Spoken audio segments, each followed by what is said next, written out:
The steam mingled with the musty scent of damp towels and sweat as the new recruit finished lathering herself under the shower head, the water pounding her back in rhythmic beats. Each drop seemed to peel away a layer of her past, yet she stood, motionless, eyes fixed downwards, hands clasped as though holding something invisible.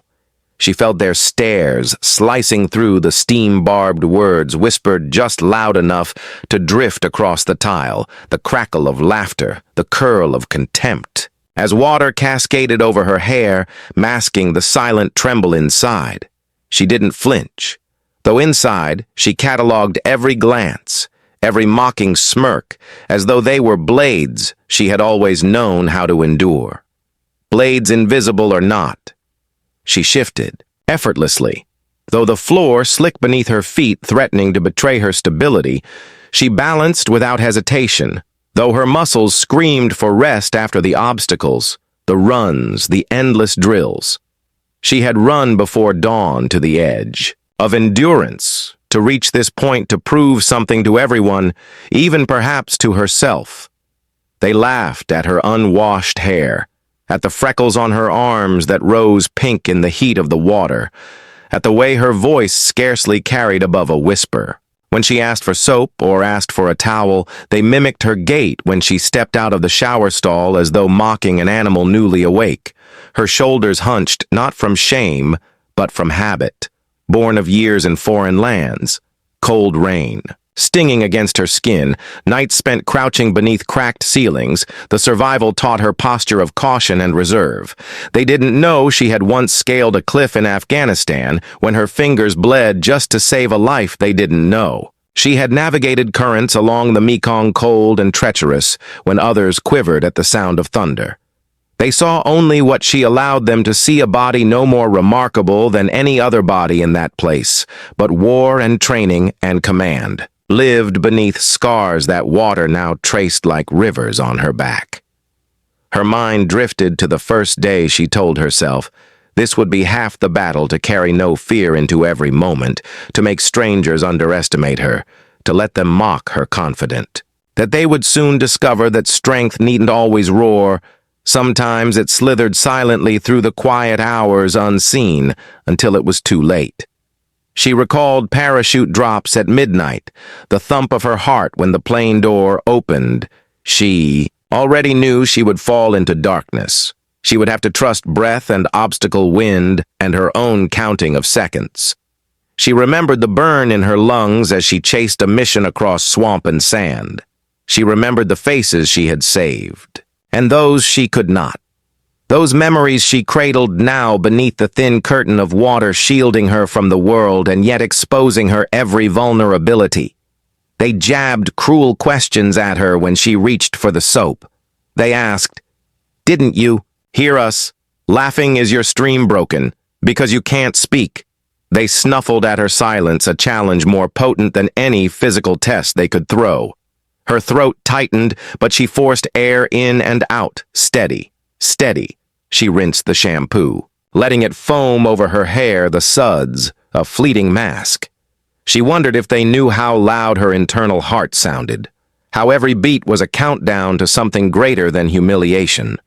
She counted each second she let them stare, each moment she endured humiliation as though it were oxygen. She told herself that respect would come not from fighting back now, but from withstanding, until the moment came when she could show them everything they doubted. Another girl edged nearer her voice, sharp with mock concern, asking, "Did you lost your courage when you lost your words?" Her voice like a whip across tender skin, but she offered no reaction. Only let the water fall on her skin, merging with the salt of sweat and tears she didn't want them to know which were which. She could taste metal on her tongue, remembrance of battle wounds, physical and emotional. The cold tile beneath her feet bit into the soul's impaired sensation. Yet she balanced on tiptoes, moving to adjust her footing, the water racing down her spine, drawn to the heat of her skin. She felt the eyes again flicker like predators in a far-off jungle waiting for signal to pounce. She put the bottle of shampoo down, letting her fingers wrap around the towel she lifted. it across her body, wrapping it shield-like as though warding off invisible threats.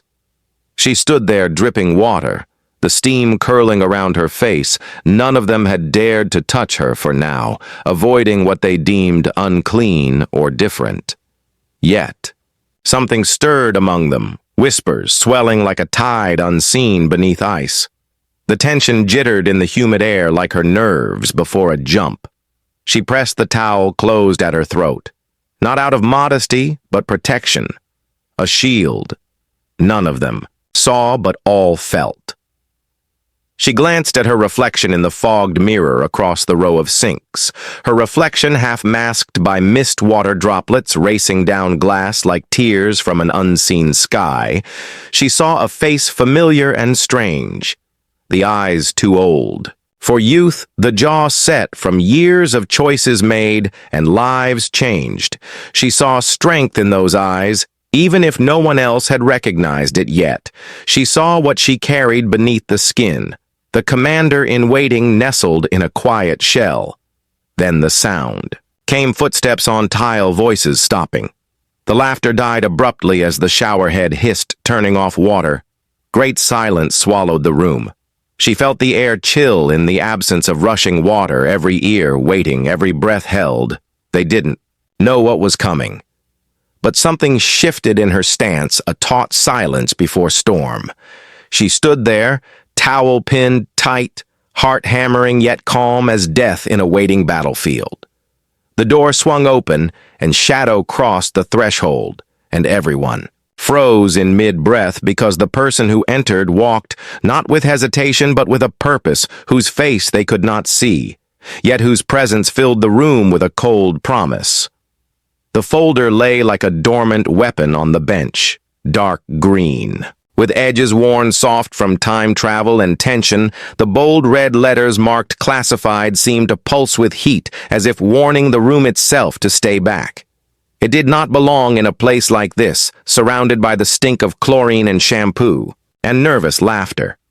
One of the girls who had mocked her most loudly stepped forward, eyes lit with the dangerous curiosity of someone who had never seen real consequence. She reached out, hand trembling just enough to betray her nerves, fingers inches away from the folder, when the woman moved. Not fast, not slow, just inevitable, and her hand caught the girl's wrist gently, but with such precise control that it felt like being locked in a vice made of ice. Her eyes finally met the girl's, for the first time, and the silence that followed felt heavier than any insult that had passed between them. She said one sentence in a voice so calm it made the hair on every neck rise, and the air in the locker room suddenly felt colder than the tiled floor. She said you should never touch what you do not understand, and for a moment no one breathed because it did not sound like a warning. It sounded like a memory, like someone who had once touched something that changed them forever. She let go of the girl, who stumbled back clutching her wrist as if it burned, and the woman turned back toward her locker where her duffel bag sat zipped halfway open, revealing things no ordinary recruit should carry, a combat knife so well maintained. The blade had no reflection at all. Dog tags wrapped in black tape. A worn photo folded in quarters and tucked into a side pocket, and something else that hummed with authority and history. Just then, the locker room door opened and an instructor stepped, in clipboard in handjaw, set in the way of men who had seen too much and trusted too little. He was mid-sentence barking out orders for the next training rotation when he caught sight of the folder.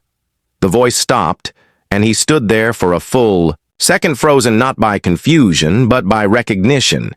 He blinked once, and his eyes slowly rose from the folder to the woman, and then the clipboard slipped from his hand, clattering on the wet tile floor. She turned to face him with the same quiet resolve, and in a voice low enough to feel like thunder, he said, "Commander." And the room tilted, not just from shock, but from a sudden shift in understanding, as every girl who had mocked her suddenly saw her not as the quiet, strange recruit in the shower, but as something entirely different, something dangerous and cold and carved from a world none of them belonged to. She nodded once, as if confirming something, and then crouched slowly to zip her duffel. The folder disappeared inside so quickly that no one saw her move. The instructor straightened his spine, but the tremor in his voice remained as he asked her what she was doing here, and her reply was simple and final. He does not need to know everything she said. And with those words, the weight in the room deepened. The girls no longer laughed. They no longer whispered. The fear was not in what she might do, but in what she already had done and what she was still capable of doing. Later that night in the barracks, the whispers returned, but they were hushed, now reverent. The air was thick with questions and half-truths. Someone claimed they saw her name once in a redacted document that floated through the dark web for a week before being pulled. Someone else said she was the only survivor of a mission that even the CIA refused to acknowledge. Someone swore they heard her speaking Russian to someone on the payphone near the mess hall, and no one even knew she spoke at all before that. They scrolled forums and conspiracy threads trying to match her face to a headline, her features to an operation. They talked in code, now afraid to say too much, in case someone was listening, in case she was listening. Meanwhile, she sat alone outside beneath the buzz of the sodium lights, sharpening her knife slowly, methodically, as if time meant nothing to her. Her eyes stayed focused on the steel edge, but her ears caught everything. The shuffle of boots, the click of a lighter, the cough behind the barracks wall. She heard it all and remembered it all because old habits never died. They just went dormant, waiting for orders. She didn't sleep. Not in places like this. Her rest came in the space between silence and violence, when her mind floated in neutral, watching the shadows stretch across gravel and grass, waiting for the next call at dawn.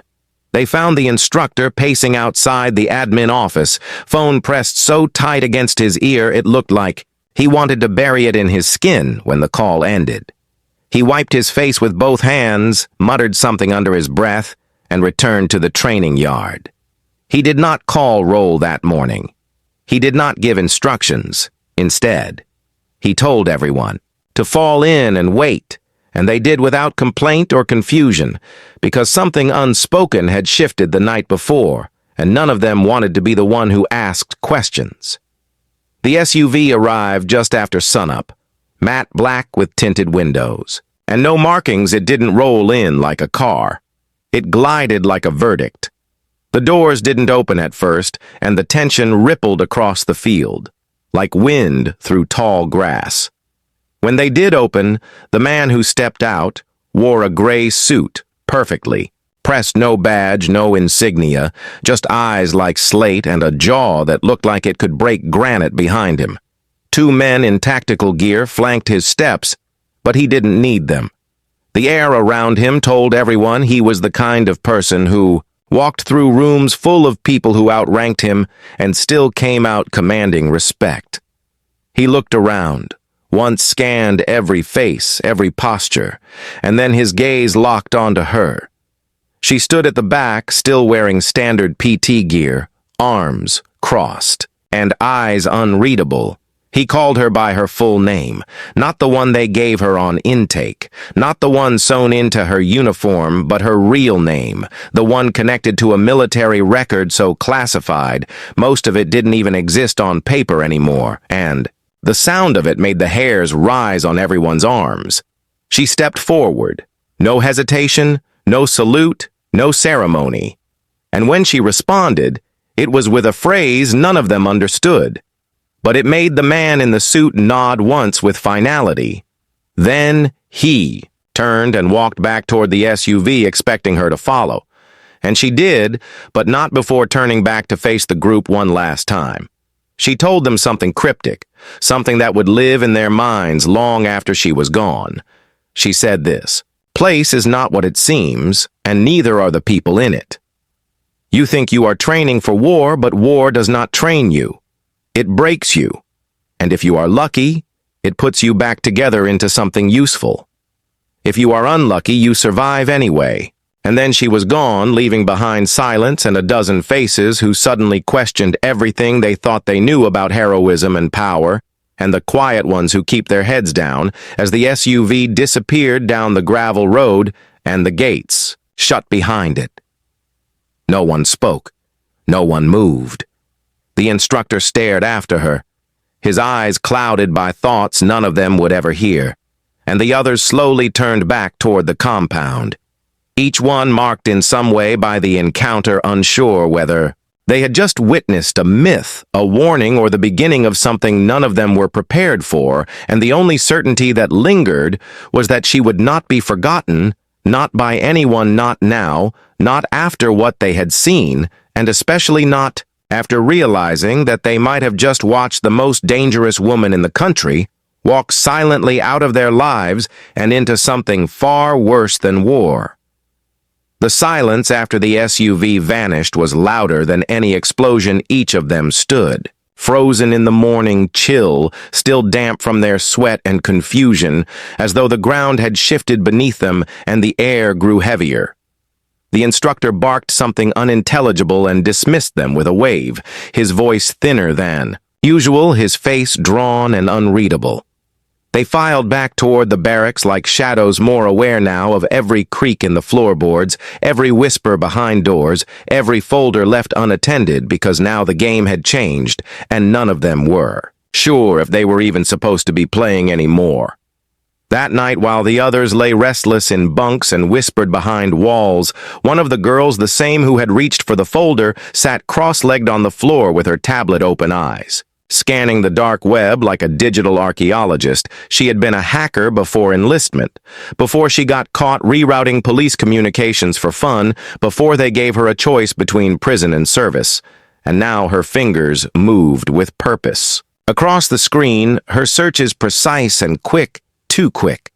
She was looking for ghosts in the machine threads and fragments, things scrubbed by agencies and replaced with silence. She typed in the name they heard earlier. Not the cover identity, but the real one. And at first nothing came back, just dead links and access, denied screens with government seals. Then she switched tactics, searching by image, by incidents, cross-referencing timelines and coordinates, and suddenly something pinged. There. It was a grainy photo, embedded deep in a security contractor blog from 3 years ago. Syria, a compound raid at night. 6 operators listed, 5 recovered, 1 missing in action. The photo was blurred, taken from a distance, but the silhouette, the stance, the unmistakable build of the woman in the shower. It was her standing over a burning vehicle, rifle in hand, head turned as if she knew the photo was being taken. And even in the dim chaos of fire and sand, she stood still, unshaken, like a statue of war. Brought to life, the blog post ended abruptly, and the author disappeared from the internet days later, leaving no trace behind except a disconnected email address and an empty inbox. The hacker girl closed the tablet and stared at her, reflection in the dark window, her heart racing like she had stumbled onto something she was never meant to see. She lay back down and stared at the ceiling. The story burned behind her eyes. And now everything she thought about that woman, everything they all assumed, was reshaped into something more terrifying, more compelling. And she knew without doubt that nothing at this facility would be normal again. Not after this, not now that the silence had cracked and something powerful had slipped. Meanwhile, across the country, in a windowless room under an unmarked government building, 4 men sat at a table, each wearing the same expression of forced calm, while a 5th paced in front of a massive screen filled with surveillance footage. Of the compound, the woman appeared in several clips, entering doors with restricted access, walking perimeter routes, usually guarded by security. Her presence was not just unexplained, it was impossible given the data on file, and yet there she was, alive and moving like she had never left the battlefield. One of the men leaned forward and said one word. "Ghost!" The pacing man stopped, looked directly into the camera and said, "She has reactivated herself. The question is who gave her clearance? Because none of us did. And that means someone much higher is pulling strings again, and we do not like when strings get pulled without our hands on them."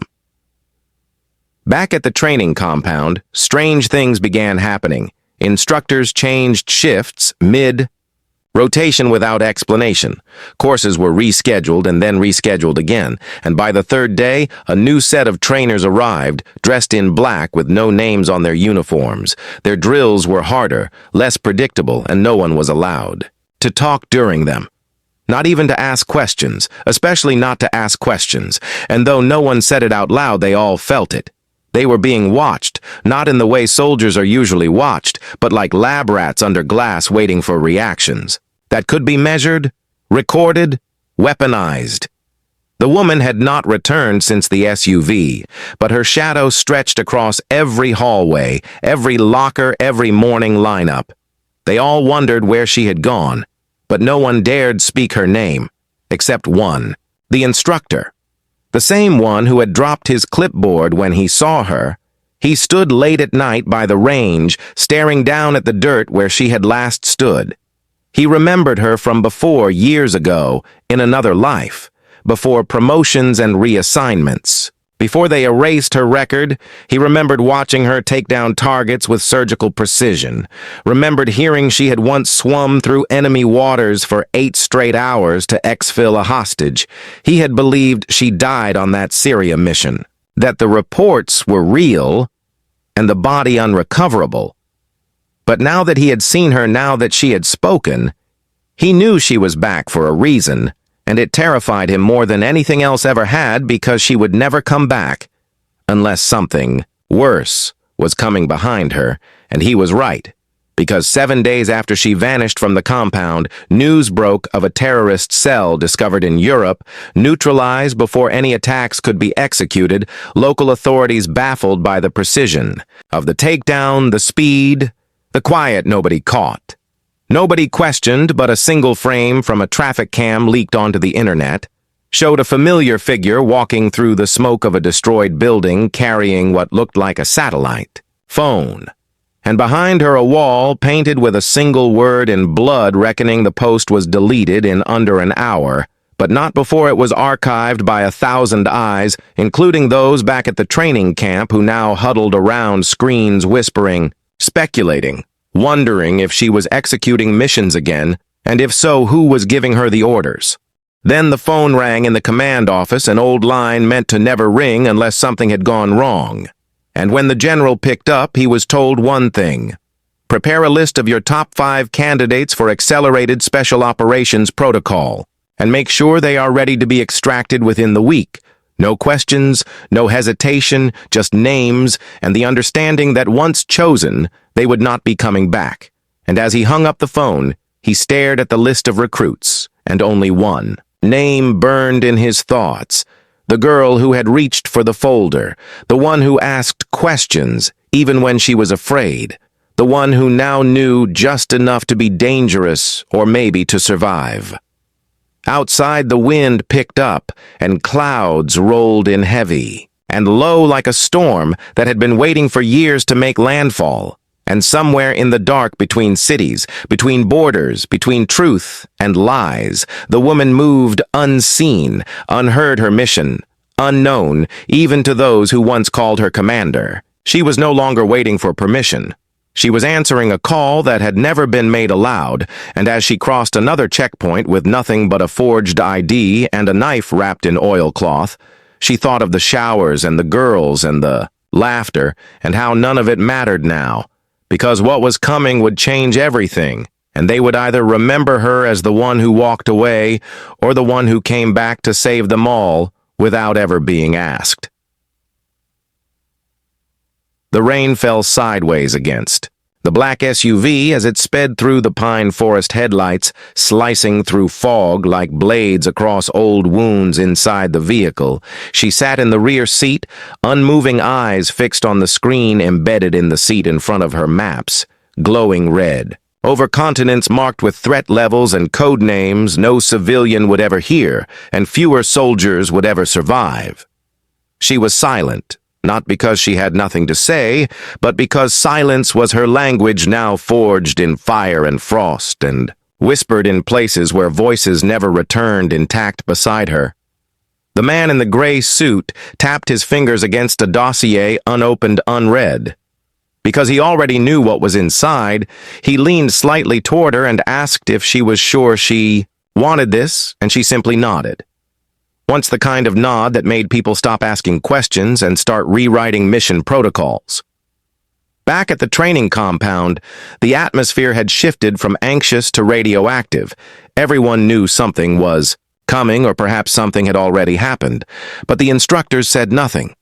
The routines remained the same on the surface: runs at dawn, drills at dusk, rifles cleaned and reassembled until knuckles bled.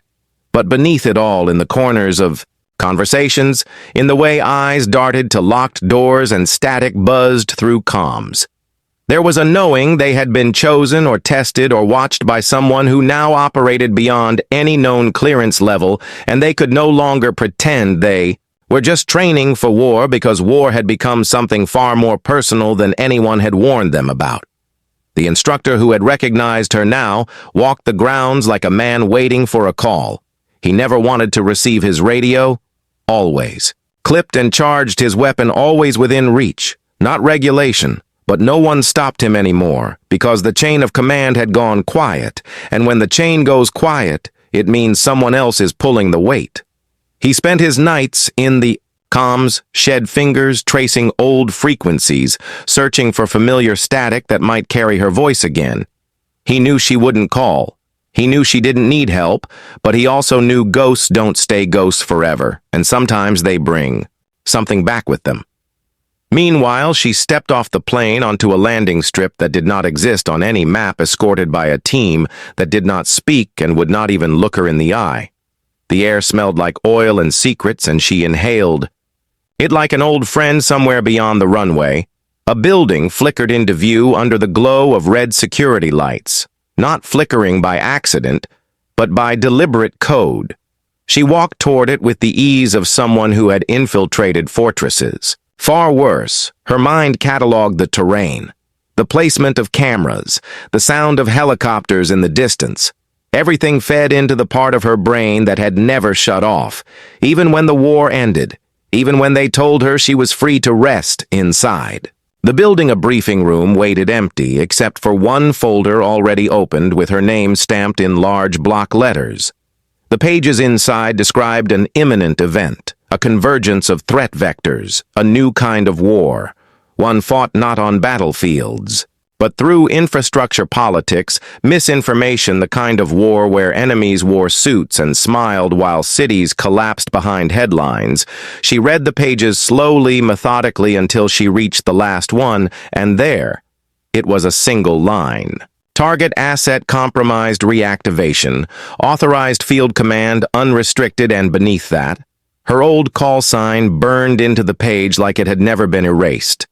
She looked up at the security feed on the wall, watching a satellite image zoom in over Eastern Europe, then cut to a coded message received only minutes earlier. An operative had gone dark outside of Warsaw, tracking a convoy tied to weapons trafficking and biological material. The kind of combination that meant one thing: someone was preparing for more than just chaos.